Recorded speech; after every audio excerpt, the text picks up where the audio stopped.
এসে যায়। আপনি সবার প্রিয় হলেন, রব আপনাকে দেখতে পারে না, তো প্রিয় হলেন কার?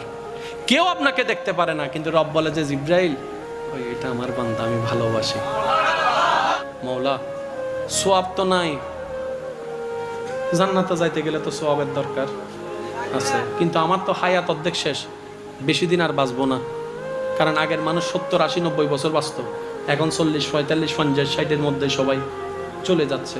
মওলা আমার তো 40 বছর শেষ, আমার তো 45 বছর শেষ, এই বাকি অল্প হায়াত আমি কি করবো? এত সোয়াব তো কামানোর কোনো সুযোগ নাই। আমি যদি 5 বছর বাঁচি তাহলে রোজা পাবো মাত্র 5 বার, হজ তো 5 বার করতে পারবো না, সামর্থ্য তো আমার কাছে নাই।